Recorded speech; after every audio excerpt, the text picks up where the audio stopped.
Tonight, our speaker is Chris.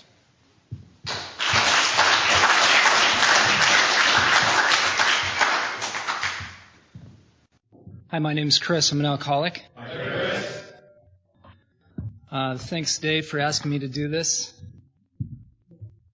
I always get nervous doing this, but I really enjoy doing it. And the reason I enjoy doing it is because anytime I get an opportunity to tell the truth about myself and share my experience, I don't know necessarily if it helps anybody else, but I'm the one that enlarges my spiritual condition, and I'm the one that gets something out of it. So I always enjoy doing this. In the family afterwards, it says something to the effect that cling to the thought that in God's hands our dark past is our greatest possession, and that is the key to helping other people.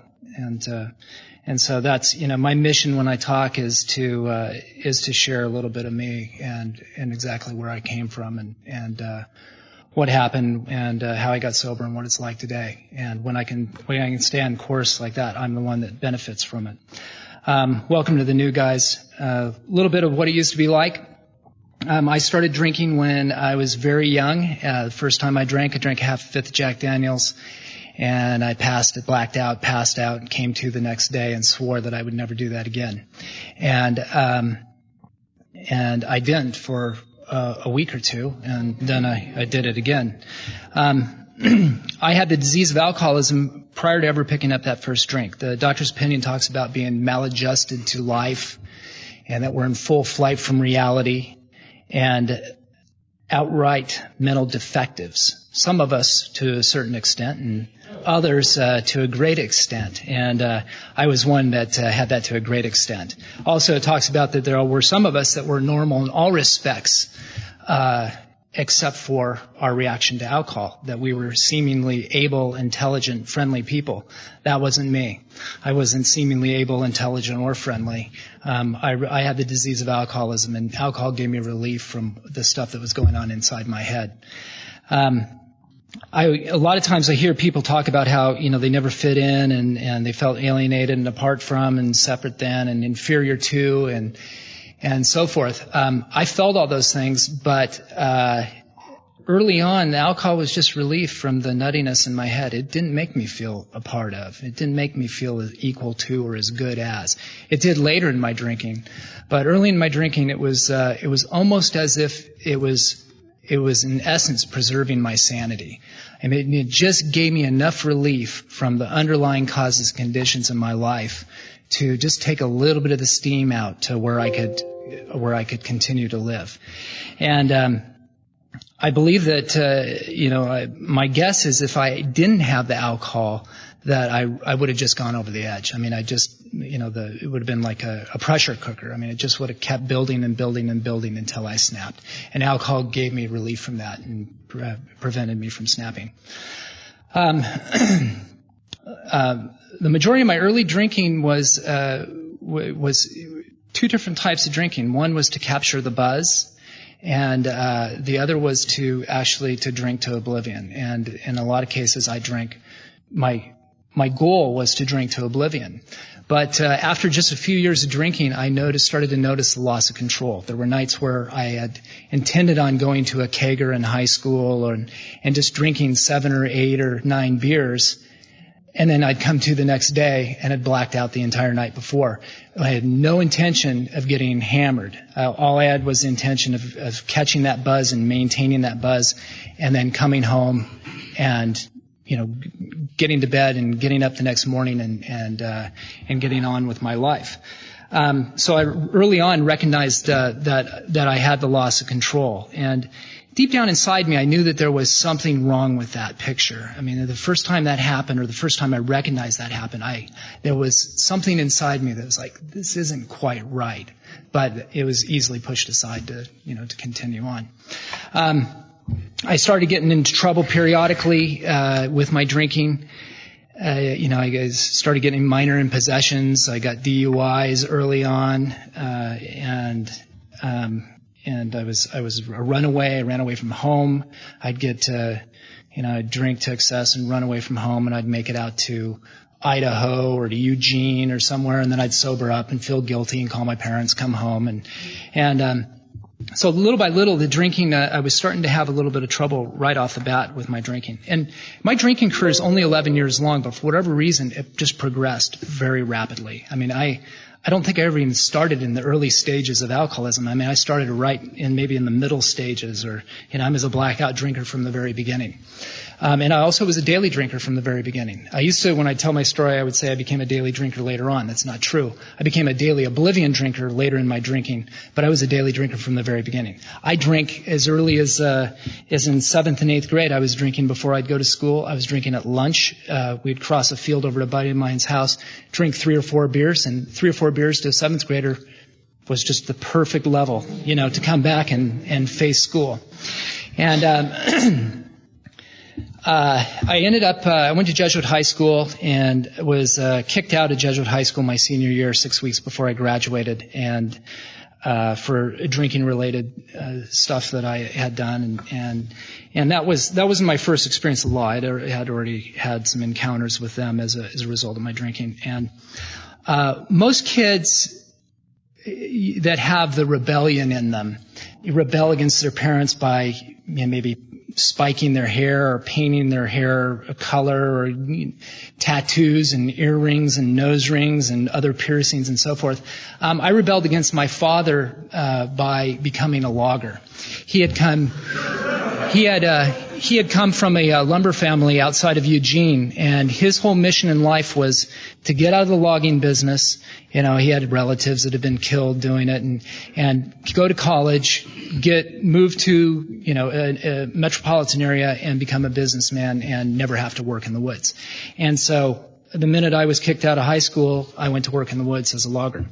And those guys were truly professional drinkers. Everybody was at least 10 years my senior, but I fit in perfectly with the way they were drinking. I'd drink a lot of those guys under the table. In fact, I would even do things like the thing that takes you out into the woods is called a crummy. And on the crummy ride home from work, we would just drink, and then we'd hit a bar and drink, and then we'd get up at 2:30 in the morning, catch the crummy, and I'd swear I'd never do it again, and that's it, I'm done, and so forth, until after work we'd get in the crummy and I'd drink on the way back. Because I was the young one and there was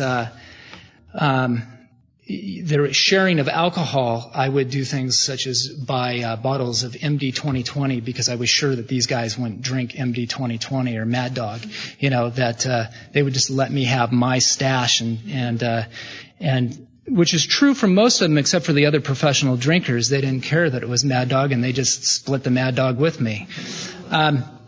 But I was doing things to that logging crew. I was embarrassing them. We'd go out drinking. I'd get them 86'd out of bars for, getting in fights with women, and getting the entire crew 86'd out of bars and so forth. And right off the bat,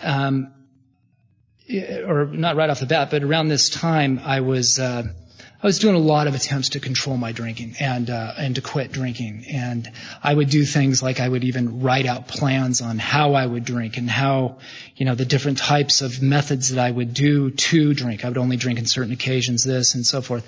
And which I would, come to the next day every time and go, how did it happen again? How did this happen? Day after day after day.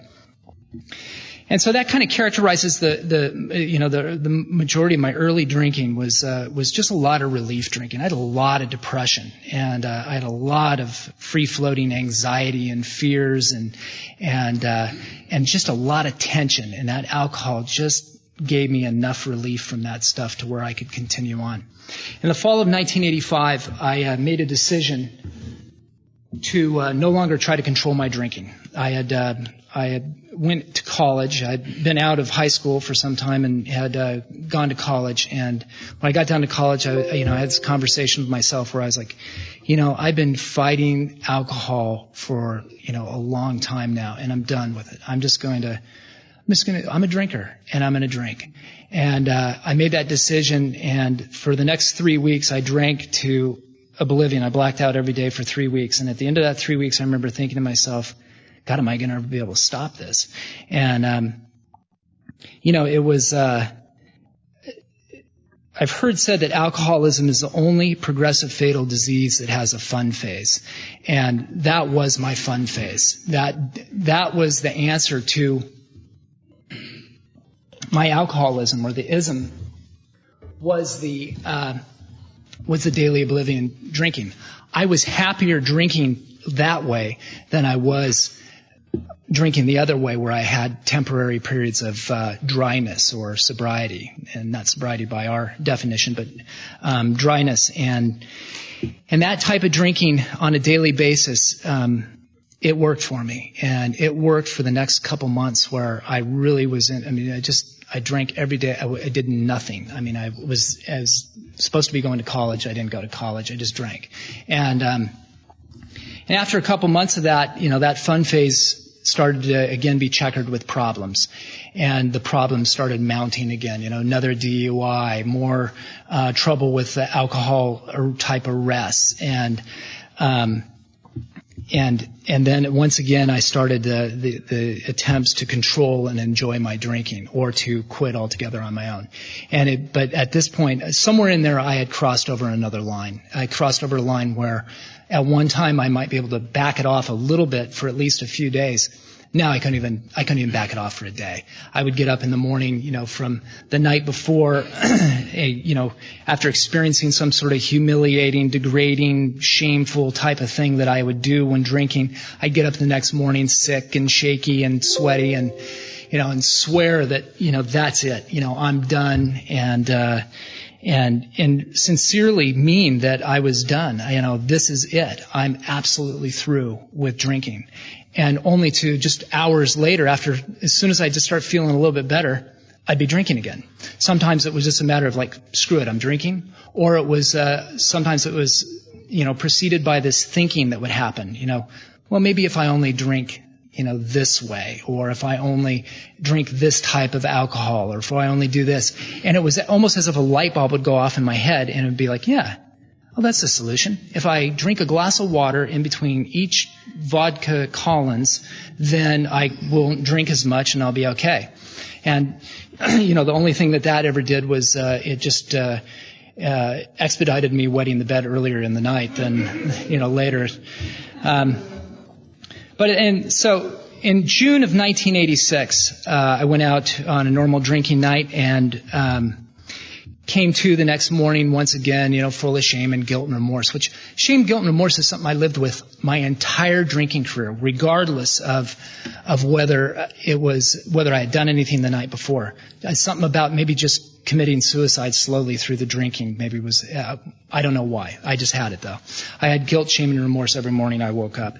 And I woke up, or came to, in June of 1986, once again having done some horrible thing the night before, piecing the night together, and oh God, I did that again. And so I decided, I was living in Ashland, Oregon at the time, and I'm originally from Portland, and I decided what I need to do is I need to wean myself off of alcohol.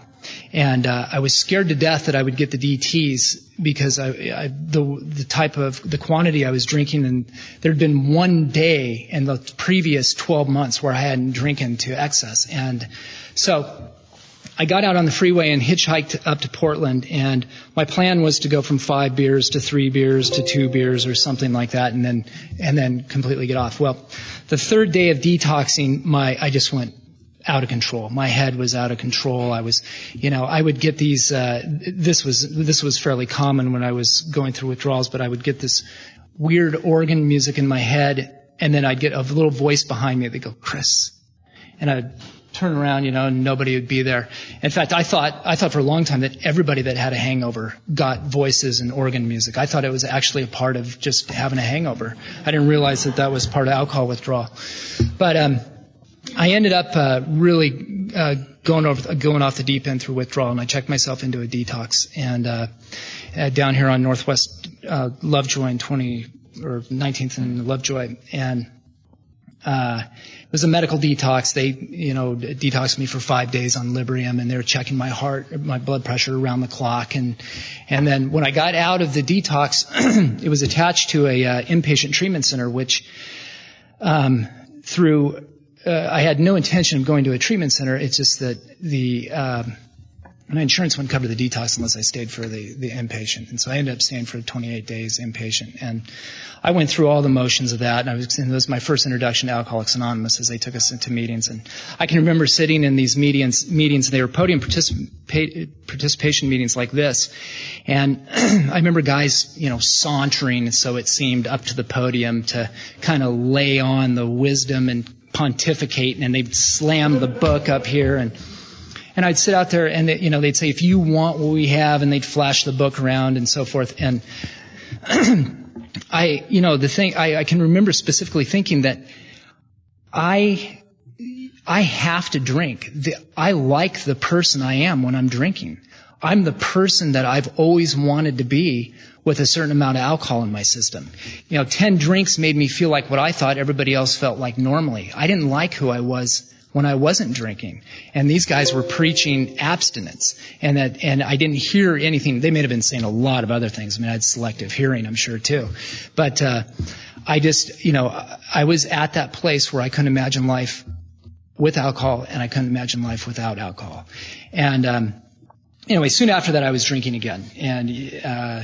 And I drank for about 7 more months after that. And now I was going through all sorts of stuff. I mean, my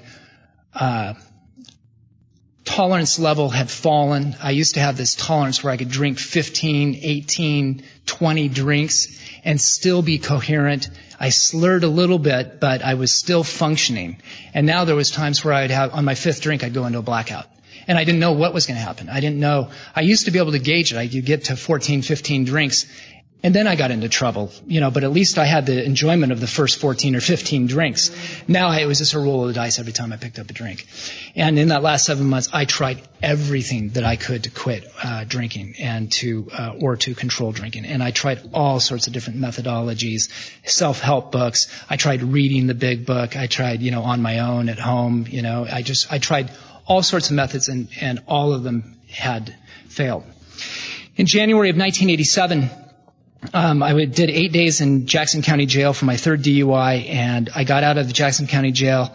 I was out in the streets of Ashland, and I got arrested one more time. When I was arrested, the police department, who knew me on a first-name basis, and took me aside and said, Chris, you've got a hell of a drinking problem. You've got to do something about this. This is ridiculous. You've got to do something. And they said, go see this guy, Joe. Joe's an expert on alcoholism. And I thought, well, okay, thanks, and I went on, and before I go there, I also want to say this. One of my geographics about 3 months before that, in this period where I was really was up to Alaska. I got a job on Hecata Island, which is several hundred miles outside of Ketchikan. It's a dry logging camp. So it's a float plane ride away from any liquor. You have to take a plane to get there. And after 3 weeks of being in this logging camp, some guy showed up and had smuggled a bottle of whiskey into the logging camp. And they said, you want a drink? And of course, mine was like, well, it's been 3 weeks, so I'm probably not an alcoholic. And, grabbed the bottle. I started taking some gulps out of it, and they grabbed it from me and said, hey, we got to make that last. And I had thought that they meant we were going to drink the bottle. So I'm a float plane ride away from Ketchikan, Alaska, and the phenomenon of craving kicks in. And I came out of my skin out there. Next morning, I caught a float plane into Ketchikan, went straight to the Folksville Bar, which is this famous bar in Ketchikan where the loggers and the fishermen gather to drink and fight. And I went in there, and I went with this guy who came from the logging camp with me. He had 3 drinks in me and turned to me and said, so you think you're pretty badass, don't you? And he was ready to fight after 3 drinks. But anyway, I ended up in jail. That night, and to make a long story short, they threw me in a holding cell with a couple other guys, and I was on the bottom bunk in this holding cell, and when I came to in the morning, the guy on the top bunk was leaning over, looking at me, and I opened my eyes, and he's like, hi, I'm so-and-so from Alcoholics Anonymous. And I've got 30 days sober, and I'm in here making my amends. And all I can remember is like, oh my God, I can't get away from these people. In Ketchikan, Alaska, this guy's trying to 12-step me, my cellmate. But anyway, so I was being arrested by the Ashland Police Department, and they said, go see this guy, Joe. The following day, I was walking down the street, and there was one of these preachers, these corner preachers that stand and babble scripture in Ashland. And his name was Monty. I knew him because I'd seen him in jail a few times. And so as I was coming by him, I said, hey, Monty. And he goes, hey. And then he babbled some scripture at me. And I walked about 10 more feet, and I said, if I was one of those AA people, and I actually believed in God, and I believed that there are no coincidences like they talk about in Alcoholics Anonymous, what he said almost duplicates what the police department said last night, go see this guy, Joe. And then I thought, well, what if for once in my life I just give it a shot? What if I say, yeah, there are no coincidences that this, scripture reading, babbling guy on the corner, actually, there is a message between the police department and these two guys. And I thought, yeah, I have nothing to lose. I'll give it a shot. So I went up to go see this guy, Joe. Initially, he didn't want to see me because he knew who I was. And his secretary said, well, what do you want to see him for? And I said, well, I want to see him about a drinking problem. And as she went in to go tell him, I was like, please not Alcoholics Anonymous. Please be something different. Please be aversion therapy, 10 days, a couple 2-day follow-ups, and, his life's perfect now, anyway, I went in, and sure enough, of course, it was Alcoholics Anonymous, and he tells me his story and so forth, and at the end of his story, he says, would you like to go to a meeting tonight? And for some reason, I felt an obligation, since I did ask him for help, to go to that meeting, and I went to that meeting, and those people, every single person that shared told a little bit of what it used to be like, what happened, what it's like now. When I'd been to meetings before, there was just more pontificating on, every answer in the world is in this book and so forth.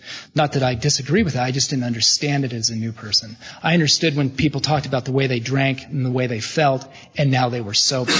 And I walked out of there with some hope. I had so much hope that I didn't drink the entire next day. And that was something that I hadn't done in a long time. Gone a full day without drinking, other than being incarcerated. I drank after that because I didn't come back to Alcoholics Anonymous, and on February 4th of 1987, I went out one more time to prove that I could control my drinking, and I went out and was going to only have 10 drinks, and the guy I was drinking with was late. I drank 9 drinks before he even showed up to my house to go down to the bars to start drinking. And we went out, and I did my normal routine. I was in and out of a blackout. I had one hand over my eye because I was seeing double, and I ended up attacking a bartender at a bar where I had just secured a job as a bartender. Like an hour or two earlier, I was a shoo-in for this job, and he had cut me off, so I attacked him. He called the police, and one more time I was arrested, and which, I had been through many other events that were significantly more horrendous than this one arrest. But for whatever reason, something inside of me happened that night. And as they were arresting me, I knew I could not do this anymore. And that police officer was standing with his revolver next to me, and they hadn't cuffed me yet. And I thought, you know what? Grab that revolver and shoot him and flee. And then I thought, my next thought was, no, I get arrested for everything. I get caught, and grab his revolver and shoot myself. And before I could act on that, not that I know that I would. It may have just been a drunken thought, but there was something going on inside me. And they took me in, and they cuffed me and took me in, and they ended up later that night. They took me home and dropped me off, and I went in. I remember before I passed out that night, I remember thinking, I wonder if I'm going to feel this way in the morning, because that night I was done. Something had changed inside me. And when I got up in the morning, I still did feel the same way. I was absolutely through. I'd hit a bottom. I could not imagine living another day the way I'd been living. And death was a more attractive alternative than to keep on doing the life the way I'd been doing it. And I considered suicide, but being Catholic, there was some hesitancy there, and as well as had a little brother that just idolized me, and I couldn't imagine him knowing that, his older brother did himself in. And so I prayed to a God that I wasn't even necessarily sure I believed in, and I said, please God, make this stop or kill me. And I also had the conscious thought at that time that if I have to believe in God, then I will. Because I knew in Alcoholics Anonymous there was a lot of emphasis on spiritual action and a higher power. And so in hindsight, looking back on that, what I believe is I always fundamentally had an idea of God or believed in God. It's just that I had denied God, And I came into Alcoholics Anonymous and I started doing the things that they told me to do in the 90 meetings in 90 days and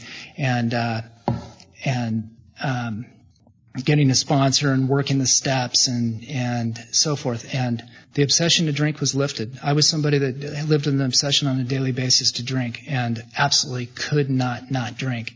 And coming to Alcoholics Anonymous and taking some of the simple actions that they had suggested, that obsession was lifted. And so little by little I got sober and my life began to improve. However, alcoholism, the underlying causes and conditions, the things that were still there, the feelings of inadequacy and inferiority and the different than and this free-floating anxiety and this sense of impending doom and this depression, all still were very much alive in my life. I was better, but I still had all that stuff. I got to 9 months sober, and I called a guy in the program, and I said, God, I'm coming out of my skin. I mean, I've got so much anxiety. I can barely function. And I've got so much fear. And I'm so depressed. And I've got this sense of impending doom. And he said something to me that probably is not an advisable thing to say to somebody with 9 months, but it was the exact right thing to say to me. And he said, what you have is beyond what Alcoholics Anonymous can take care of. You should go see a psychiatrist and get on some medication for this stuff. And I hung up the phone after that, and I was like, oh my God, I've been anesthetizing myself all my life. And here once again, I'm supposed to go get on something to take care of this stuff. And when I say this, I'm not anti-drug or anti-medication. I'm just simply sharing my experience. In fact, I get guys that call me once in a while and say, hey, do you think I should get on antidepressants? And I say, what I think is you're an idiot for asking a stockbroker medical advice. But what happened is I hit a bottom, and I made a decision that day. I hadn't done the steps yet. And I made a decision that I was going to go through the big book of Alcoholics Anonymous and work the steps exactly as they're outlined in the big book. And when I got to step 12, if I didn't get any relief from this, then I would do myself in. And so I started in on that 4th step. And I was extremely thorough in my 4th step. And I got my sponsor, and we got to reading it. And halfway through my 5th step, I went into the restroom, and one of the habits that I had all my drinking life was I would go to the mirror every time I was in the restroom, and I would either tear myself down or I'd build myself up. And it all originated somewhere from inside my gut or inside my soul. And it was just like, this is what's wrong with me, this is what's wrong with me, this is what's wrong with me, this is what's wrong with me. Or I'd get in there and I would be full of bravado and pompousness. This is what's right with me, this is what's right with me, this is what's right with me. Aren't I great? And then 30 seconds after I pumped myself back up, I'd sink right back down, because down in the pit of my stomach I knew I wasn't so hot. And halfway through reading that 5th step, I turned to the mirror and I looked in the mirror to do my normal routine that I'd been doing for years, and nothing happened. And I sat there and I looked at myself in the eyes and I was like, what is this reaction I'm getting? What's happening? And I kept trying to identify what is it that I was feeling from this. And finally I realized what it was comfort. And it was the first time that I'd ever experienced comfort in my own skin prior to or without any sort of alcohol in my system. That I experienced what I was looking for from those 8 to 10 drinks. Those 8 to 10 drinks was, got me to a place where I was just like, and comfortable. And I experienced that looking in the mirror that day. And I went out and I finished my 5th step, and I got and did my 6th, and I did my 7th, and there were some lifelong underlying causes and conditions and character defects that I had that I wouldn't say were completely removed, but a lot of them were removed significantly to where there was just a fraction of them left. And I didn't even necessarily believe that this stuff would do that. And in the big book, between steps 5 and 6, it talks about fears will fall from us, that we'll feel like we're walking hand in hand with our Creator. And that stuff started happening. And I didn't even know it said that.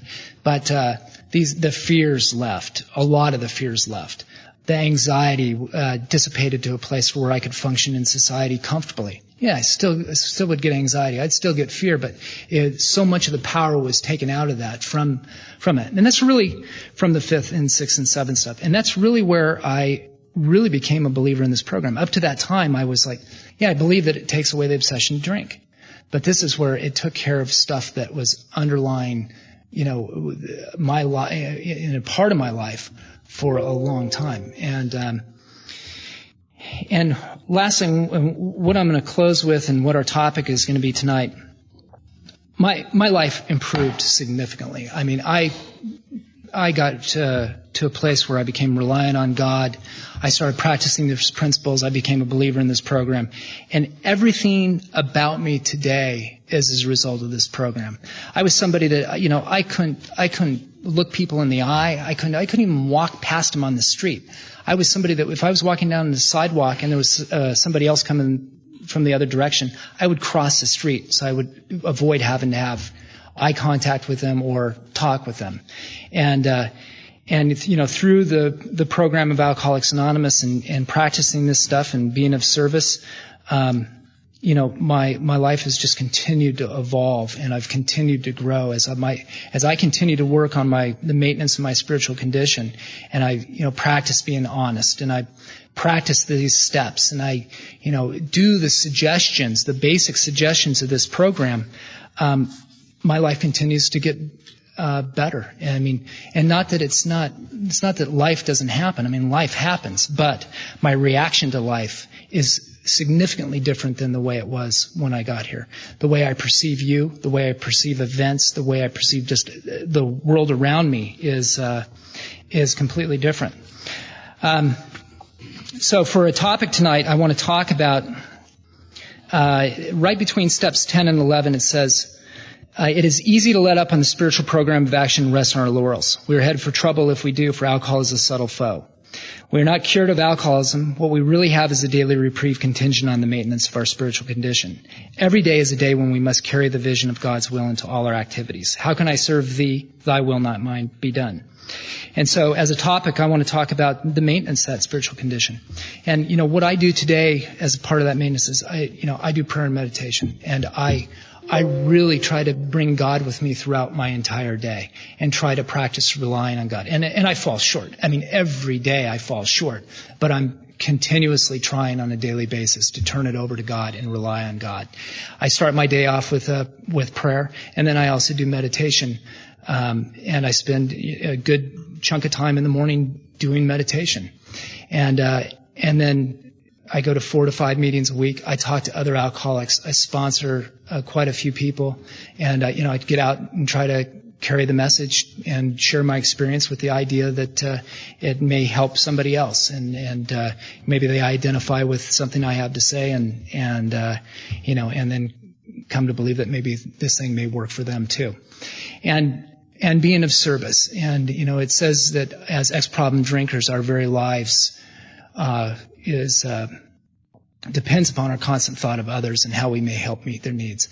And I do that from everything from, being of service in Alcoholics Anonymous to being service out there, and really trying to practice this stuff out there, because Alcoholics Anonymous meetings is probably the easiest place that I can practice this stuff. And what really counts is when I leave these rooms, what am I doing to enlarge my spiritual life outside of this room? And what am I doing, to try to rely on God and be of service outside of the rooms of Alcoholics Anonymous, and really practice this in everything I do. So as a topic, it is the maintenance of that spiritual condition. Thanks.